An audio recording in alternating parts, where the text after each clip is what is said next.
Thank you, Madam Chair and Ranking Member McGovern. I want to thank all my colleagues who have spoken over the past 19 hours, providing amendments to improve this big, bad, ugly bill. I come before you today to discuss my deep concerns with the legislation the committee is considering today and the amendments I have offered try to improve it. This bill is heavily skewed to give huge tax breaks to the wealthiest 1/10 of the 1% of Americans. Any tax cuts that Congress provide should favor the middle class and all other hardworking Americans, and this bill does not do that at all. This bill will cause New Jersey families to go hungry. Around 83,000 people in my district, the 9th district, including children, working parents, seniors, and veterans, buy food with SNAP. The SNAP cuts here will mean thousands of our neighbors won't be able to feed their families. The price tag in this bill is enormous, costing taxpayers $4 trillion.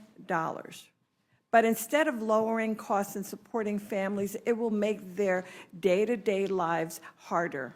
This legislation includes massive cuts to Medicaid, which covers more than 1.7 million New Jerseyans, including over 1/3 of all children in the state.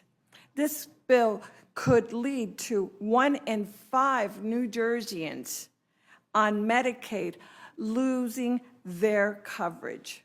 This means losing checkups, treatments for chronic diseases like diabetes, access to life-saving medication.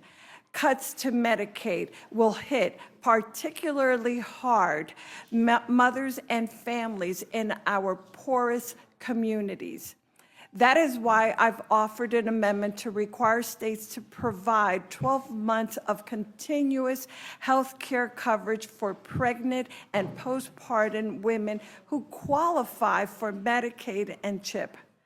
My state, New Jersey, already provides this coverage. 2 out of 3 maternal deaths in America happens in the days following childbirth.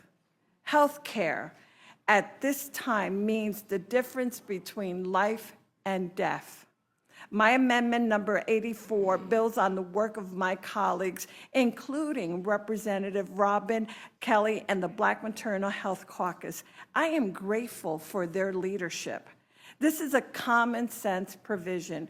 If you support women and working families, there is no reason to oppose this.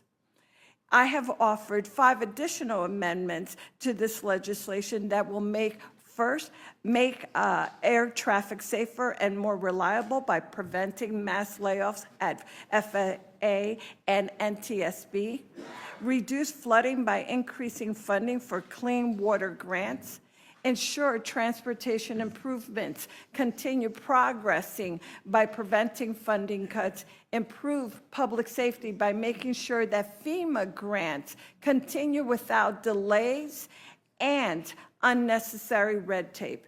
And finally, provide funding for transit and other infrastructure improvements to prepare for the World Cup in my district next year.